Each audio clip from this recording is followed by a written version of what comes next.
Comme vous le savez sûrement, je suis étudiant en école d'ingénieur et même si ça fait déjà 3 voire 4 ans que je suis tombé dans le monde de la programmation, on peut toujours me considérer comme un débutant. J'ai certes appris énormément de compétences techniques en école d'ingénieur, mais tout ça, ça reste que des bases. Donc je vais bientôt rentrer dans le monde du travail et peut-être que certains d'entre vous sont dans la même situation, c'est-à-dire être étudiant sur le point de trouver un premier job ou fraîchement diplômé et dans une entreprise depuis quelques mois. À ce stade de notre carrière professionnelle, on est très nombreux à se remettre en question et à se demander si on a vraiment les compétences nécessaires pour pouvoir apporter suffisamment de valeur à une entreprise qui est sur le point de nous embaucher. C'est justement pour ça que j'ai invité Emmanuel sur cette chaîne, développeur web depuis maintenant plus de 10 ans, qui a vécu pas mal d'expériences différentes dans le monde du code. Comme vous le savez, si vous avez suivi mes dernières vidéos, je suis en train de réaliser une série d'interviews de différentes personnes inspirantes qui ont un lien plus ou moins proche avec l'informatique et le développement. Mon but, c'est qu'à travers ces interviews, vous ayez une vision globale des différentes formations qui existent pour se lancer dans le monde du code, et voir même comment faire quand on ne peut pas se permettre de suivre une formation à plein temps. À ce propos, pour ceux d'entre vous qui sont encore étudiants, j'ai une bonne nouvelle. Je collabore en ce moment avec Amazon et ils m'ont donné la possibilité de vous offrir un abonnement Prime avec une réduction de 50% plus une période d'essai de 3 mois au lieu d'1. Cet abonnement vous donne accès à la livraison en un jour, Prime Vidéo, Prime Music, Amazon Photo ou encore Twitch Prime. Et le tout pour à peine 24 € par an, plus les 90 jours d'essai gratuit. Donc si jamais ça vous intéresse, j'ai un lien affilié dans la description qui justement vous permettra d'avoir accès à cette réduction massive. Dans cette interview avec Emmanuel, on va aborder différents sujets comme son parcours scolaire et professionnel, les différentes difficultés auxquelles on peut faire face en tant que débutant ou encore la motivation et l'apprentissage continu. On parlera également d'entrepreneuriat et de projets personnels parce que Emmanuel s'est lancé également dans la formation pour apprendre à coder. D'ailleurs, je vous mets le lien de sa chaîne YouTube dans la description. Il apporte un point de vue différent de la plupart des youtubeurs dans le monde du développement parce que justement, il a une grande expertise dans ce domaine-là. La dernière interview dont je vous mets le lien dans la description avait l'air de pas mal vous plaire, donc n'hésitez surtout pas à me faire part de vos remarques dans les commentaires concernant ce nouveau format de vidéo.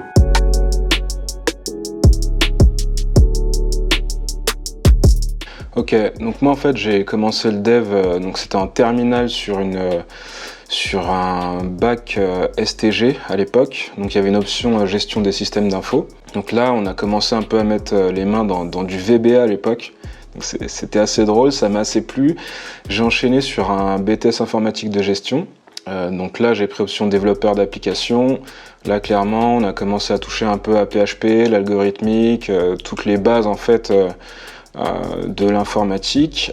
Après ça, moi j'ai eu un parcours un peu spécial parce que j'ai commencé une licence que j'ai pas terminée. Donc bon, ça c'est, je le prends un peu comme une erreur de jeunesse, mais globalement, du coup, derrière, je suis passé directement dans le monde du travail. Donc je savais que potentiellement, ça pouvait me bloquer plus tard.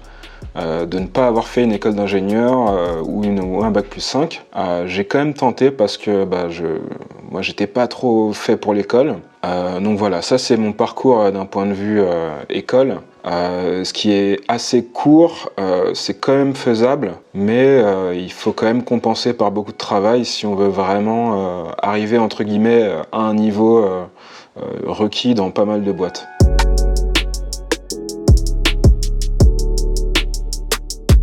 Ok, donc niveau compétences, en fait, on a vraiment appris toutes les bases, donc vraiment l'algorithmie basique.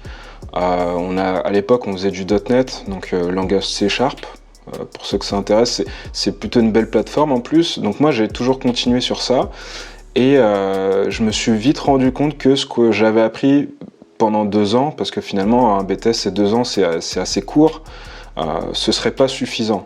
Donc en arrivant sur le monde du travail, j'ai commencé à faire énormément de veille et à force en fait en suivant certains noms connus dans l'écosystème .NET, je me suis aussi ouvert à pas mal de concepts dont de l'architecture, comment faire des architectures distribuées. Là je donne des exemples, mais globalement il y a une grosse partie de techniques pures qu'on n'a pas vraiment le temps d'apprendre. Et en discutant même avec des gars qui avaient fait des bac plus 5 ou des grosses écoles, il y a énormément de choses qu'on apprend vraiment que quand on arrive dans le monde du travail. parce qu'on arrive sur des très gros projets, il faut savoir bosser en équipe. Donc en fait vraiment c'est à l'école il y a eu toute la base qui a permis de démarrer le truc. Et dans le monde du travail j'ai beaucoup appris sur le tas, j'ai fait énormément de veille et c'est là en fait où j'ai appris à bosser sur des gros projets. Par exemple parfois on était des équipes de 10 développeurs. Pour synchroniser 10 développeurs, il y a besoin de pas mal de connaissances, notamment gestion de code source, ça peut être juste de l'organisation, juste de la communication. Et en fait, il y a énormément de choses qu'on apprend vraiment au jour le jour en rencontrant des problèmes, en se posant la question de comment on peut les résoudre. Et tout ça, principalement, moi, ça a été pendant mes expériences professionnelles.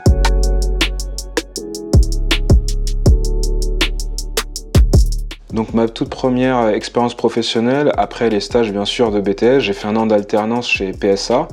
Donc là j'étais sur une petite application, on était 2 développeurs, jusque-là pas de grande nouveauté par rapport à ce que j'ai appris à l'école.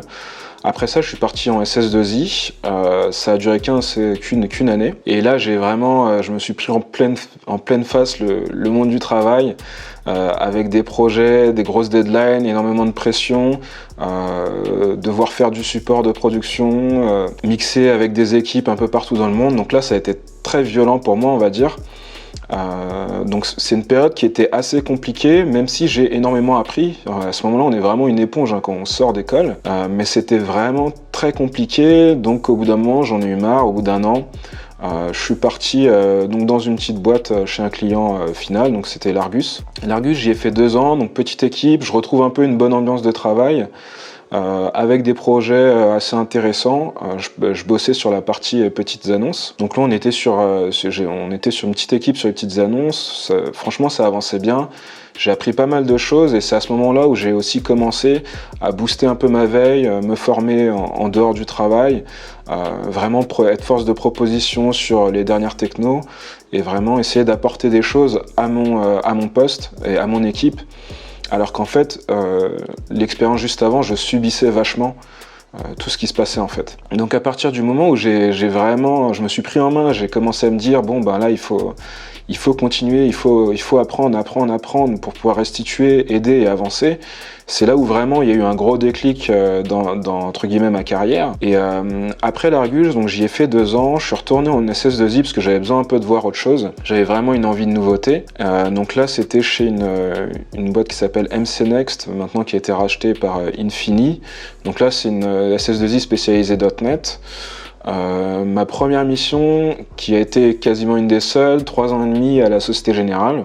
Donc là, au début, on se dit, c'est une banque, ça va être compliqué. Et en fait, tout le contraire. Pour moi, mon expérience personnelle, ça a vraiment été tout le contraire. Là-bas, j'ai appris à bosser sur des plus gros projets. Je commençais à prendre en expérience, donc je deviens de plus en plus crédible.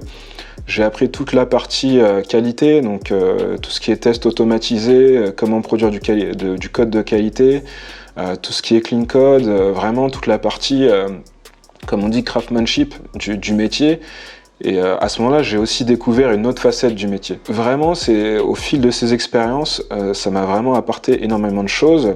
Et donc après ça, je suis retourné en start-up. Donc là, c'était sur une petite boîte qui vendait un produit qui permet de faire tester le matériel de sport. Moi, je suis un peu sportif dans l'âme, donc c'était vraiment cool d'être sur un sujet qui est vraiment fun à la base.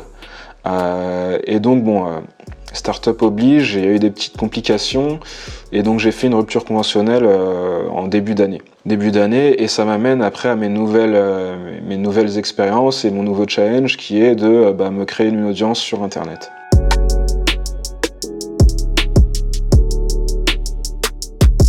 Tout d'abord, il faut aussi comprendre un peu le concept qu'on appelle la conscience de soi, le self-awareness. Quand on sort d'école, on est forcément, entre guillemets, débutant. On ne peut pas s'inventer des expériences, même si certains recruteurs voudraient qu'on ait 5 ans en sortant d'école. Faut juste accepter que voilà, on a plein de choses à apprendre, il y a plein de choses, entre guillemets, à remettre en cause.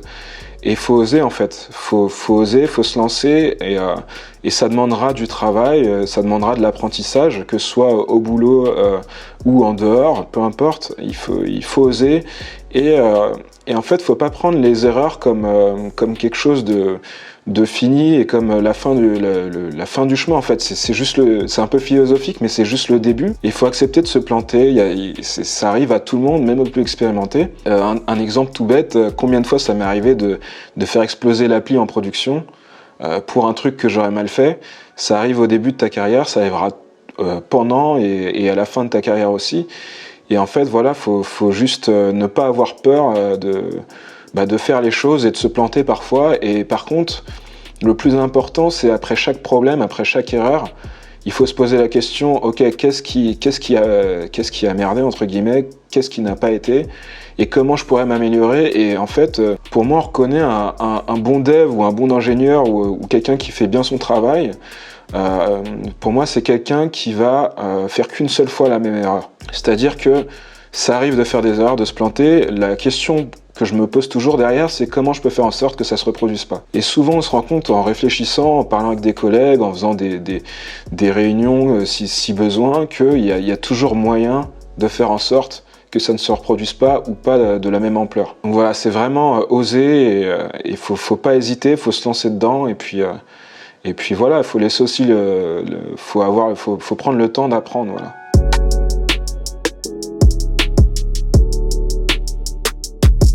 Alors en fait, c'est ce qui m'a poussé à me lancer dans cette partie formation YouTube. J'ai fait pas mal de missions dans différentes boîtes. Je veux pas dénigrer le métier, mais on n'est pas toujours reconnu entre guillemets à notre juste valeur en tant que développeur. Souvent, on nous voit, de temps en temps, on nous voit vraiment que comme des exécutants, alors qu'en fait, on doit avoir un vrai rôle d'expert, de conseil. Le but, c'est de faire avancer nos clients, entre guillemets, ou notre entreprise si on est chez un client final. Et on n'est pas là juste pour, entre guillemets, lâcher des lignes de code, voilà, pour rester poli. Et toute cette partie où dans certains cas, il y a un peu un manque de considération. Moi, au bout d'un moment, ça m'a pesé, surtout quand on enchaîne différentes expériences où ça se passe pas toujours très bien. J'ai sûrement ma part de tort dans l'histoire, je dénigre personne. Donc voilà, ça m'a quand même pesé et le constat que j'avais derrière, c'est que moi j'ai toujours voulu et toujours aimé aider les gens. C'est vraiment c'est vraiment un moteur. Je vais même pas, sans me vanter, compter le nombre de fois où je me suis mis en retard sur des tâches personnelles pour aller aider un collègue qui en avait besoin et débloquer tout le monde et le faire avancer. Sur mes dernières expériences, je suis passé lead tech. Donc là, j'avais une petite équipe de dev à gérer.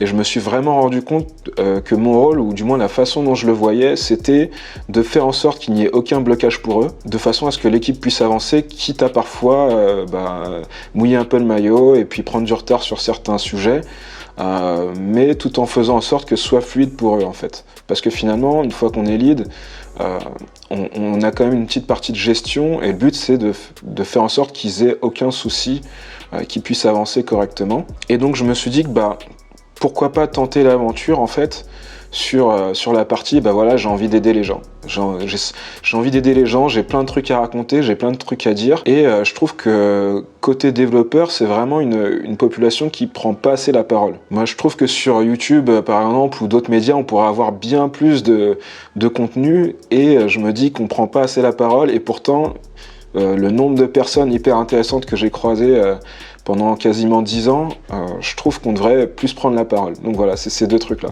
Merci beaucoup Emmanuel pour cette interview très inspirante et surtout très motivante. J'espère que ça aura pu vous apporter à vous quelques éléments de réponse concernant vos interrogations et surtout que ça vous motive à apprendre continuellement, à échanger et à vous améliorer tous les jours. Dites-moi en commentaire ce que vous pensez de ce nouveau format de vidéo et si jamais vous avez un parcours un peu atypique dans le domaine du code, n'hésitez pas à me contacter soit par mail, soit sur Instagram pour éventuellement partager votre parcours sur cette chaîne YouTube. Merci encore à Emmanuel et à vous tous et moi en attendant je vous dis à la semaine prochaine.